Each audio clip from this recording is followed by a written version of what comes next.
अस्सलाम वालेकुम बेटा। जी बेटा, आज हमने अपना नया टॉपिक स्टार्ट करना है। ठीक है। ये आपके A2 का नेक्स्ट चैप्टर है, that is carboxylic acid and their derivatives. ठीक है, ये अब हम स्टार्ट करेंगे। ठीक है, इसमें बेसिकली कुछ मैकेनिज्म्स हैं और कुछ इम्पोर्टेंट इसके रिएक्शंस हैं जो आपने देखने हैं, क्योंकि बाद में आपने जब एएस में भी देखा है कि जब वो आपको रूट्स पूछता है डिफरेंट, तो आपको उनके रिएजेंट्स का नाम और उनके मैकेनिज्म में जो कंडीशंस यूज होती हैं वो आपने याद रखनी होती है। ठीक है, इसकी आपको हेल्प मिलेगी आगे ऑर्गेनिक सिंथेसिस में। तो ये सारे रिएक्शंस आपने ध्यान से समझने हैं। ठीक है, तो अब हम इसको स्टार्ट करते हैं। देखें, सबसे पहले है ये carboxylic acid and their derivative. ये आपने ओ लेवल्स में भी और एएस में भी आपने इसको कार्बोक्सिलिक एसिड की नेमिंग वगैरह और नॉमेनक्लेचर वो आपने किए हुए। ओ लेवल्स में भी आपने इसके ग्रुप का आपको पता है कि कार्बोक्सिलिक ग्रुप क्या होता है। ठीक है, सिंपल सी बात है। देखें, यहाँ पे अगर मैं बता दूं आपको, तो ये देखें, ये COOH जो ग्रुप होता है, डेट इज कार्बोक्सिलिक ग्रुप। ठीक है, ये आपका कार्बोक्सिलिक ग्रुप होता है। ठीक है, अब कार्बोक्सिलिक ग्रुप में देखिए, हमने बोला है कि अ, ये कार्बोक्सिलिक ग्रुप है, ये acid है। ठीक है, कार्बोक्सिलिक एसिड। अब ये बेसिकली एसिड क्यों है, उसको हम सबसे पहले देखेंगे। That is the acidic nature of carboxylic group. ठीक है, अब ये जो कार्बोक्सिलिक एसिड आपने ओ लेवल में पढ़ा है कि ये बेसिकली ऑर्गेनिक एसिड होता है। तो organic acids are weak acids.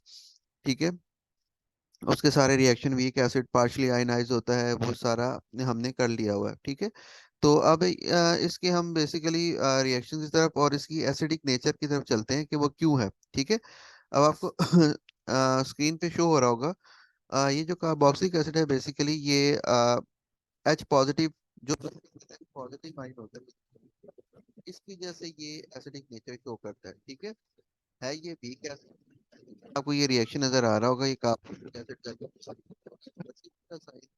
ये पार्शली आयनाइज होता है। मतलब है कि ये जो आपका कार्बोक्सिलिक होता है, ये पार्शली आयनाइज होता है। इसको हम रिवर्सिबल से शो या का लिखते थे या वीक बेस का, तो ये रिवर्सिबल का साइन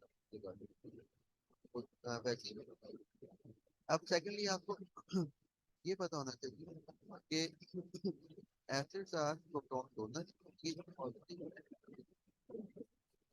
प्रोटॉन है, ये आपको पता होगा, आपने ऑलरेडी पढ़ा होगा, बिकॉज हाइड्रोजन है, हाइड्रोजन के पास एक ही इलेक्ट्रॉन होता है, तो जब वो एक इलेक्ट्रॉन को लूज करता है तो बाकी उसके पास एक प्रोटॉन ही रहता है।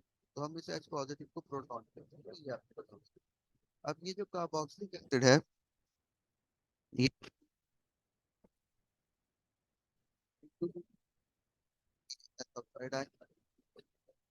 प्रोटॉन है। ठीक है, हम बेसिकली एसिडिक नेचर के देख रहे हैं कि इसकी एसिडिक नेचर क्यों है। ठीक है, तो एसिडिक नेचर के लिए आपने सबसे पहले create कर रहा है।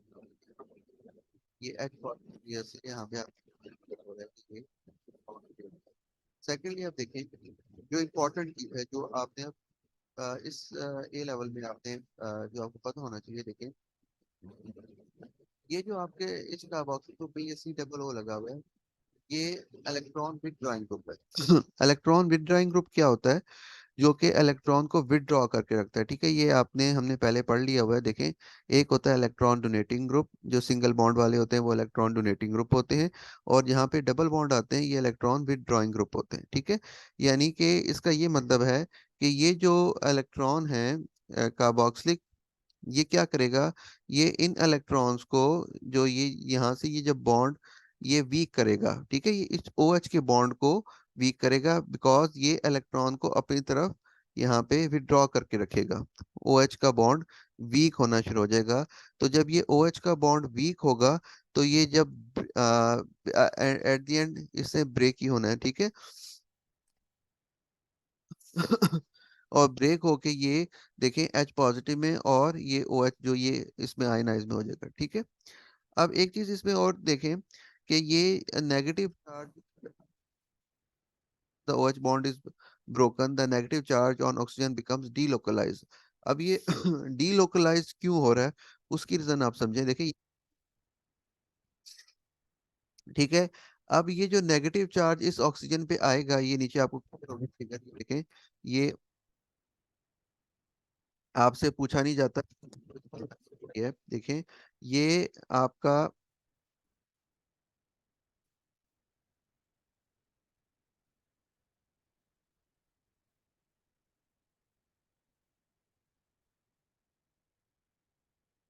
ये जो ग्रुप है ये डबल बॉन्ड वाला, ये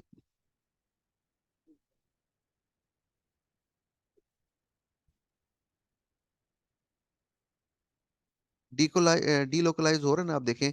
ये इसका यहाँ पे इलेक्ट्रॉन था, ये इस कार्बन, अब इस कार्बन और एक कार्बन से ये का जब ये जब ये अपना ये लोन पेयर जो देगा यहाँ पे बॉन्ड, तो ये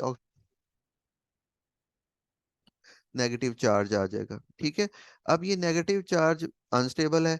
अब ये वापस क्या करेगा, ये कहेगा कि वाला जो ऑक्सीजन है दोबारा, ये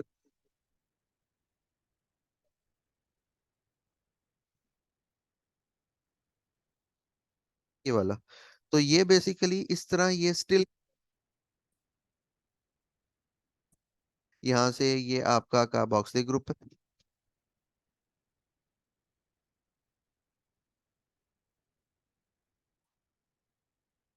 प्रोटॉन में जब जाएगा, ये प्रोटॉन में क्यों जाता है, इस कार्बोनाइल ग्रुप जो लगा होता है जो कि डबल बॉन्ड है,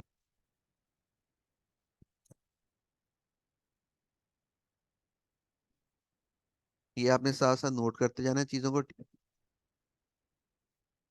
आपको हेल्प करेंगे। देखिए ये जो ये ग्रुप है डबल बॉन्ड वाला, ये इलेक्ट्रॉन विदड्रॉइंग ग्रुप लगा हुआ है सारों का। ठीक है, ये देखिए यहाँ पे आपको शो भी हो रहा है, ये इलेक्ट्रॉन को विदड्रॉ करके रखता है, जिसकी वजह से जब ये गए यहाँ से, तो ये इस ऑक्सीजन पे नेगेटिव चार्ज आ जाता है। ठीक है, ये नेगेटिव चार्ज यहाँ पे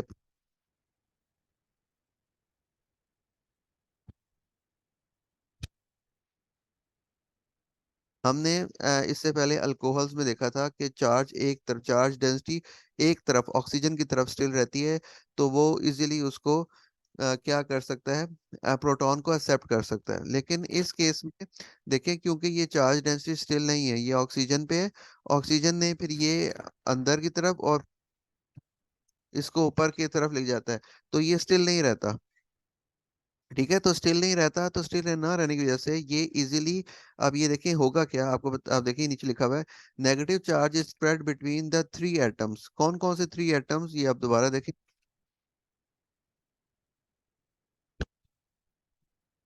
देखें, ये आपके जो थ्री एटम, दिस कार्बन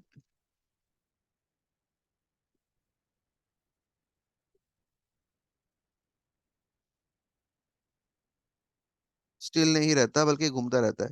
देखिए यहाँ पे, देखिए भाई, यहाँ पे इधर से इधर गया, फिर इस पे आ गया, फिर इससे वापस इस पे नीचे आ रहा है, या इस कार्बन से नीचे, तो ये आपका स्टिल नहीं रह रहा चार्ज। ठीक है, तो ये बेसिकली घूमता रहता है। तो जब ये घूमता रहेगा, तो ये बेसिकली इजीली जो प्रोटॉन इसको आना है, यानी कि प्रोटॉन अगर इस पे आके अटैक करेगा इसके ऊपर, तो ये इजीली इसको एक्सेप्ट करेगा भला, नहीं करेगा ना, तो ये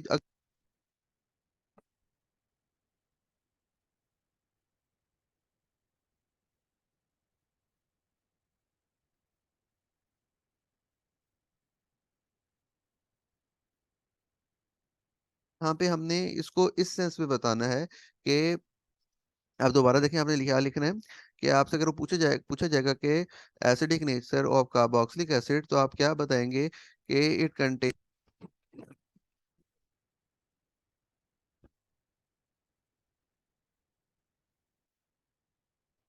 प्रेजेंट इन,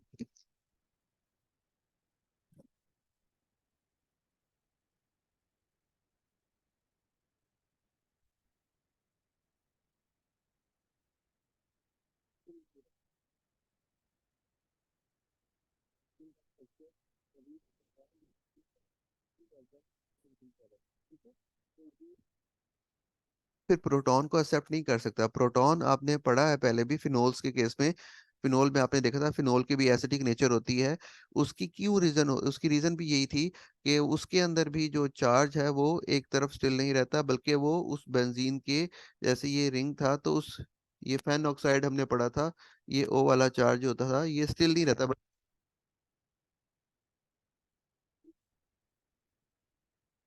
आप इसका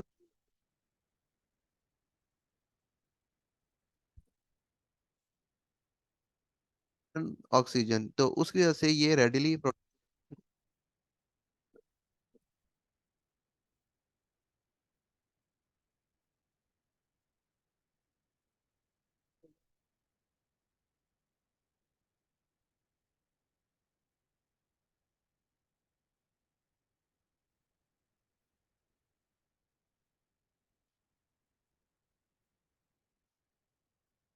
ट्राइक्लोरोएथेनोइक एसिड है, तो वो पूछेगा कि कौन सा ज्यादा स्ट्रॉन्गेस्ट एसिड है। यहाँ पे क्लोरीन की जगह ब्रोमीन भी अटैच हो सकता है, कोई भी ग्रुप अटैच हो सकता है हेलोजन का। तो आप देखें किस तरह आप देखेंगे, देखें अब जो क्लोरीन है ना, या ये इलेक्ट्रोनेगेटिव है, ठीक है। अब ये डबल बॉन्ड से ज्यादा इलेक्ट्रोनेगेटिव है, तो ये ज्यादा विदड्राइंग है, इलेक्ट्रॉन विदड्राइंग। ठीक है, तो ये सबसे स्ट्रांगली, मतलब इस सीओ से भी ज्यादा स्ट्रांगली इस इलेक्ट्रॉन को विदड्रॉ करेगा। ये क्लोरीन विदड्रॉ करेंगे इलेक्ट्रॉन्स को, इस ओ एच बॉन्ड को ब्रेक करेंगे, तो ये इलेक्ट्रॉन को विदड्रॉ करेंगे अपनी तरफ। ठीक है, तो अब देखें, अगर मैं आपको ट्राइक्लोरो का एग्जांपल जो नीचे समझाई हुई है देखें। अब ये ट्राइक्लोरो आपके पास है, ट्राइक्लोरो एथेनोइक एसिड, इसमें तीन ग्रुप क्लोरीन के अटैच हुए हैं, ये देखें आप। अब ये तीनों इलेक्ट्रॉन को विदड्रॉ करेंगे, ठीक है, इस बॉन्ड से। ये तीनों क्या करेंगे, विदड्रॉ कर, ये क्लोरीन इस तरफ, ये क्लोरीन इस तरफ इलेक्ट्रॉन को विदड्रॉ करेगा।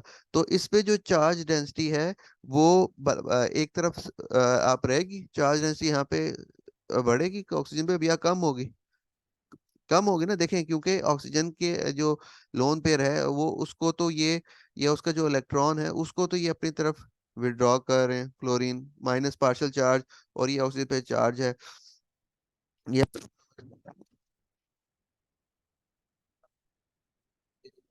कार्बन कार्बन प्लस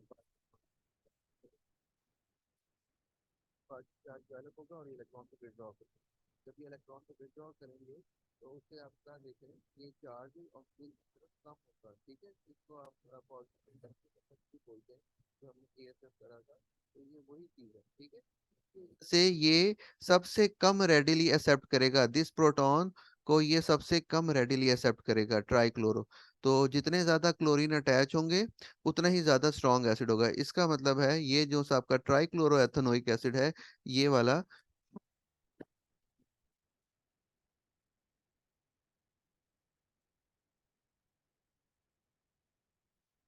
तो एसिड है कि इनके कंपैरिजन में वीकेस्ट एसिड होता है। ठीक है, तो ये इस तरह की एग्जांपल आ सकती है। अब यहाँ पे देखें, डिटेल में बताया हुआ है, 3 electron withdrawing chlorine atoms weakens the OH bonds. ठीक है, once the OH bond is broken, 3 chlorine atom decreases the charge density on oxygen as chlorine is electron withdrawing, तो it so it will not gain the proton readily. ठीक है, तो जब वो electron को withdraw नहीं करेगा रेडिली, तो उसकी वजह से आपका क्या होगा कि रेडिली एक्सेप्ट ना करने की वजह से वो कौन सी प्रॉपर्टी देगा, वो एसिडिक प्रॉपर्टी देगा। तो ये इसकी एग्जांपल है। ठीक है, अब से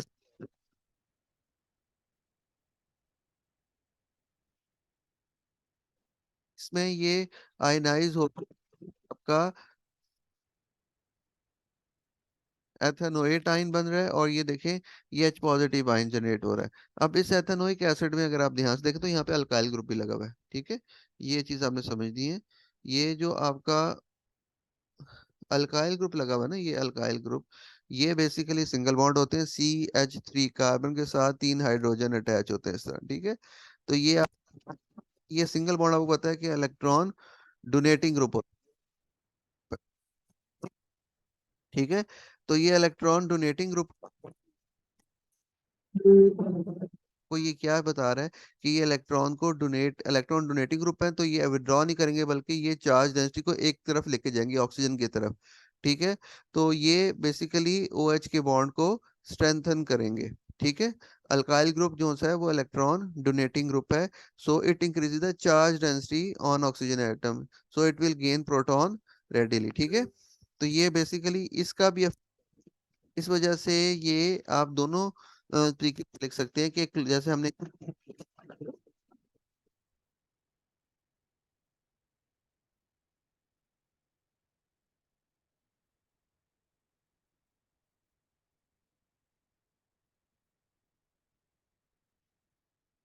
और डिफरेंट है अल्काइल ग्रुप, अल्काइल ग्रुप मतलब इलेक्ट्रॉन नेगेटिव ग्रुप होता है, तो इलेक्ट्रॉन नेगेटिव ग्रुप है वो चार्ज डेंसिटी को ऑक्सीजन की तरफ स्थिर रखेगा, यहाँ पे वो इंक्रीज करेगा चार्ज डेंसिटी तो वो प्रोटॉन बाकी,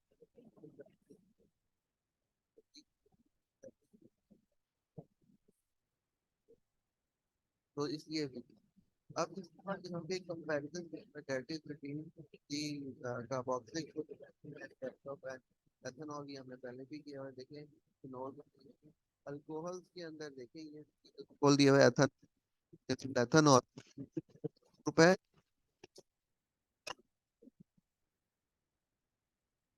एल ग्रुप है, ये आपका ये अल्काइल ग्रुप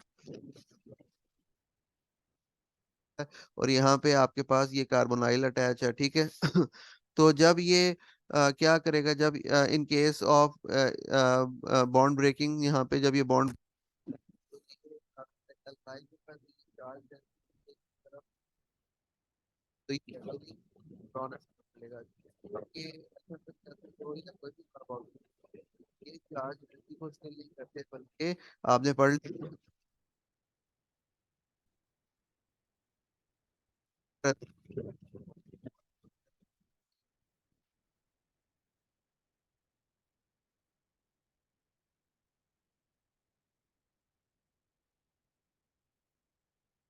अब ये इसके बाद एक और चीज इम्पोर्टेंट है जो एक दो दफा पूछी गई है, वो ये है कि चेन की length,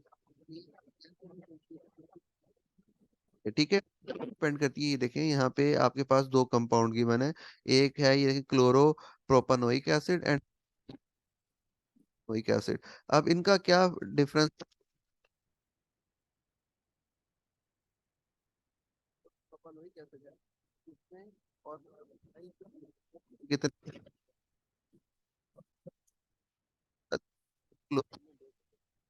क्लोरोब्यूटान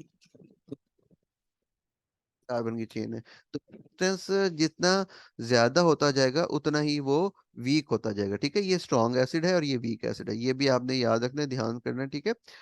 then the next topic is about the conversion of carboxylic acid to acyl halide, ठीक है। अब हमने इनकी कन्वर्जन को देख रहे हैं, ठीक है, ये आपने हाँ किया भी होगा, ये इसमें कुछ आपको थोड़ा बहुत नो हाउ होगा, ठीक है। एसाइल हैलाइड्स हमने पढ़ ली में, एसाइलेशन आपने पहले हमने मैकेनिज्म किया है, ठीक है। एसाइल में आपको दोबारा बताता हूँ कि एसाइल वो होता है जब एसाइल,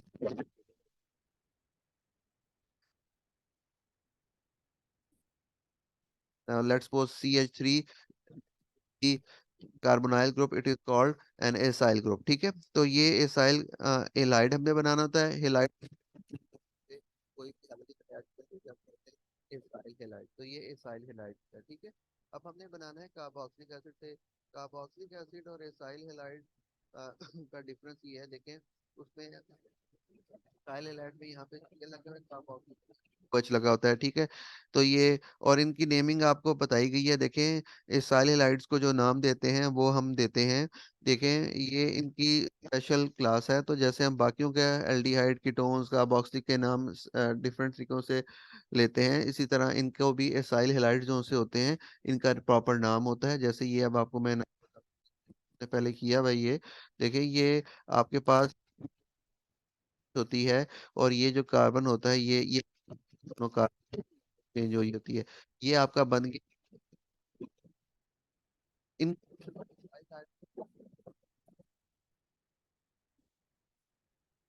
तो ब्रोमीन होगी तो ब्रोमाइड हो जाएगा, तो ये होता है एथेनॉल क्लोराइड, क्लोराइड का एग्जाम्पल है। अगर नीचे वाली आप देखें तो उसमें आप देखें कितने कार्बन है, आप चेन को सिलेक्ट करें, ये चेन है, 3 कार्बन है लॉन्गेस्ट चेन में, तो ये प्रोपानॉइल हो गया, और दिस वन इज क्लोराइड, तो ये क्लोराइड हो गया, ठीक है, तो ये प्रोपानॉइल क्लोराइड है, ये इस तरह आइडेंटिफाई होते हैं। हेलाइड्स, ठीक है। देन वो आपसे एक रीजनिंग क्वेश्चन पूछ सकता है कि why acyl halides are reactive liquids. Acyl halides reactive क्यों होते हैं, तो उसकी रीजन देखें। जो एसाइल हेलाइड्स हैं उनमें देखें,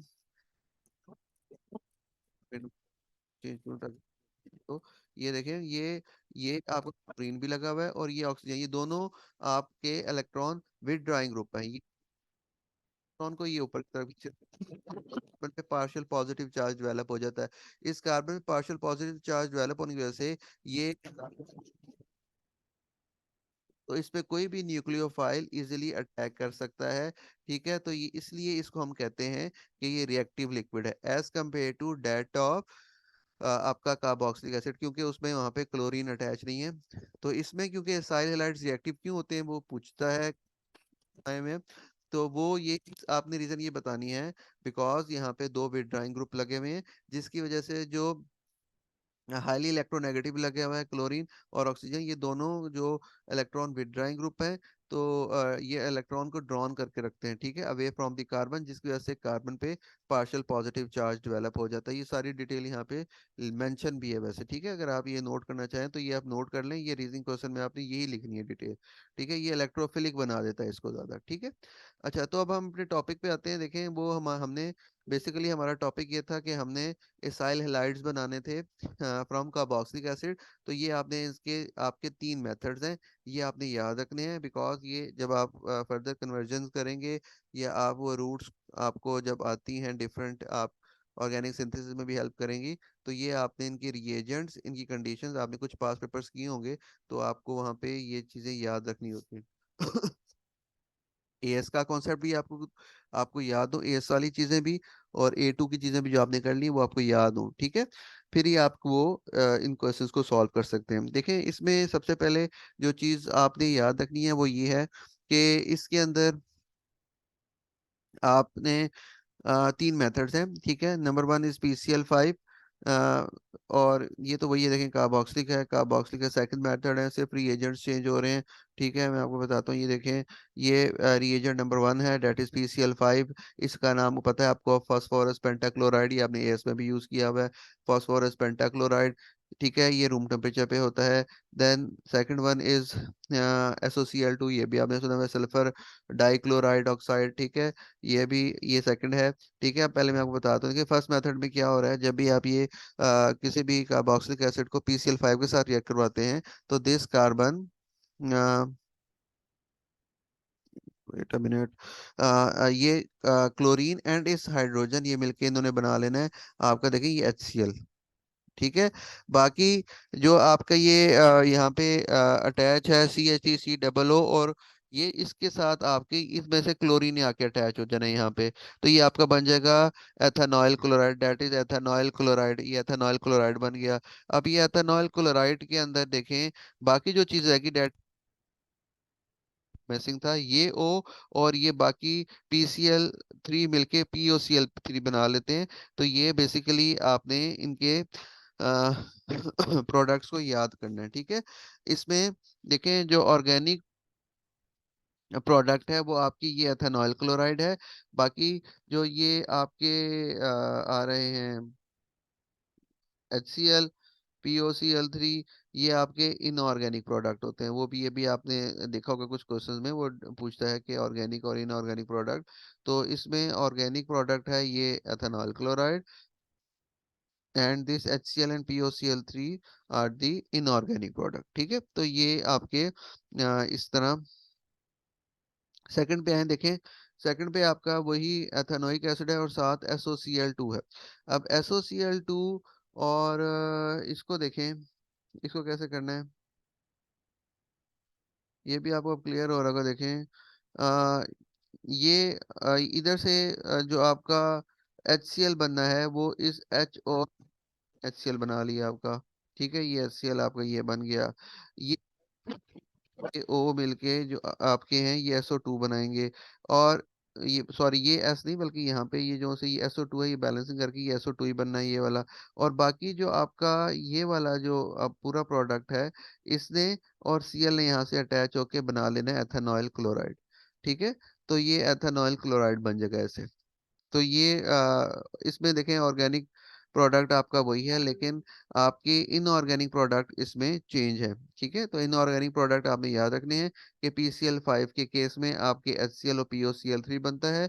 इन case of SOCl2 room temperature पे होता है, रिएजेंट SOCl2 है, लेकिन इसकी जो इनऑर्गेनिक प्रोडक्ट है वो डिफरेंट है, that is HCl and SO2। ठीक है, देन लास्ट जो हमारा है डेट इज जो थर्ड मेथड है वो आज हम यहीं तक करेंगे।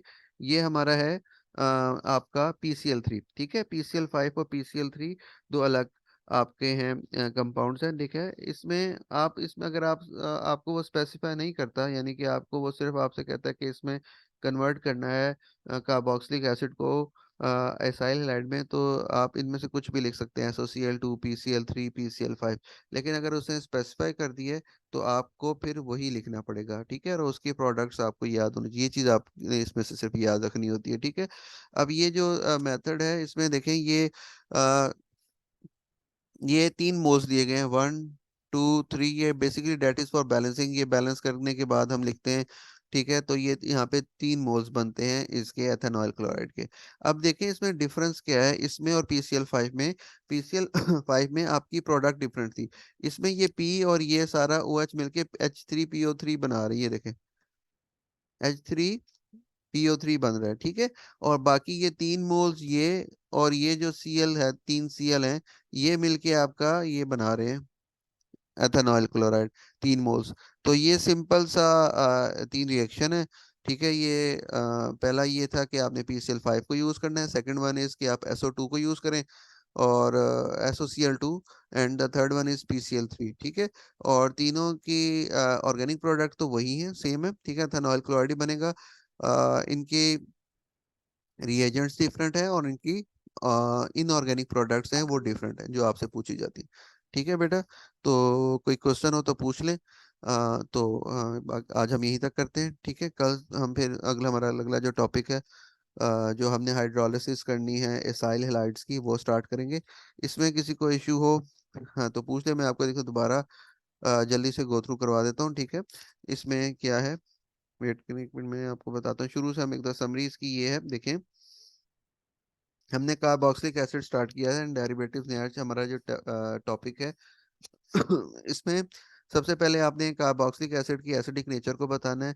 एसिडिक नेचर आप कैसे बताएंगे कि कार्बोक्सिलिक एसिड जो से हैं उनमें COO ग्रुप है, that is electron withdrawing group. ये इलेक्ट्रॉन विदड्राइंग ग्रुप होता है तो ये OH बॉन्ड को वीक करता है। इस OH बॉन्ड के वीक होने से जब ऑक्सीजन पे नेगेटिव चार्ज होता है, जब बॉन्ड ब्रेक होता है तो नेगेटिव चार्ज आता है, वो स्टिल नहीं रहता, बल्कि वो 3 एटम्स के दरमियान घूमता रहता है, जिसकी वजह से हाइड्रोजन इसमें रेडिली एक्सेप्ट नहीं होता, इसलिए ये आपका एक एसिड के तौर पे एक्ट करता है। ठीक है, देन इसमें आपको कंपैरिजन के लिए स्ट्रॉन्ग वीक और वो पूछा जा सकता है। तो जहाँ पे ज्यादा आप देखें, जितने ज्यादा कार्बन के साथ क्लोरीन अटैच होंगे या इलेक्ट्रोनेगेटिव एलिमेंट अटैच होंगे, उतना ही वो ज्यादा स्ट्रांग होगा, क्योंकि जो इलेक्ट्रोनेगेटिव एलिमेंट होते हैं वो इलेक्ट्रॉन विदड्राइंग होते हैं, वो इलेक्ट्रॉन को उतना ही अपनी तरफ खींच के रखते हैं, जिसकी वजह से ऑक्सीजन पे चार्ज डेंसिटी लेस होती है और वो रेडिली प्रोटॉन को एक्सेप्ट नहीं करता। ठीक है, देन हमने ये बताया था कि ये कंपैरिजन में था कि अल्कोहल और एसिड का कंपैरिजन अगर आपने देखना है, तो अल्कोहल और एसिड का कंपैरिजन अगर आप देखें तो अल्कोहल में क्योंकि चार्ज डेंसिटी ऑक्सीजन पे स्टिल होती है, तो वो रेडिली प्रोटॉन को एक्सेप्ट करके एक्सेप्ट कर लेता है। ठीक है, तो वो रेडी तो वो वीक एसिड के तौर पे एक्ट करता है, हम वीक एसिड कंसिडर करते हैं। लेकिन अगर आप दूसरा कार्बोक्सिलिक एसिड को देखें तो वो उसके निस्बत रेडिली एक्सेप्ट नहीं करता, बिकॉज आपको रीजन पता है कि कार्बोनाइल ग्रुप होने की वजह से वो ऑक्सीजन पे जो चार्ज है वो स्टिल नहीं रहता, बल्कि 3 एटम्स के दरमियान घूमता रहता है, जिसकी वजह से ये रेडिली एक्सेप्ट नहीं करता, ये उससे स्ट्रॉन्ग एसिड है। देन आपका डिस्टेंस का पता था, जनरल सा था कि आपने डिस्टेंस को देखना है कि जो आपका इलेक्ट्रॉन विदड्राइंग ग्रुप है वो कितना दूर है फ्रॉम OH बॉन्ड। जितना ज्यादा डिस्टेंस बढ़ता जाएगा उतना ही ज्यादा वो वीक होता जाएगा। ठीक है, then conversion of acyl halide, conversion of carboxylic acid to acyl halide, ये हमारा टॉपिक था। एसाइल ग्रुप पता है आपको, कार्बोनाइल के साथ जब एल्काइल ग्रुप लगा तो उसे हम एसाइल बोलते हैं। अब इसको इनके स्पेशल नेम है देने के, एथेनॉइल क्लोराइड, प्रोपेनॉइल क्लोराइड। ठीक है, अब इसमें ये रिएक्टिव क्यों होते हैं, बिकॉज अब एसाइल हैलाइड बहुत रिएक्टिव होते हैं as compared to that of आपके कार्बोक्सिलिक ग्रुप। ठीक है, अगर कार्बोक्सिलिक ग्रुप हीट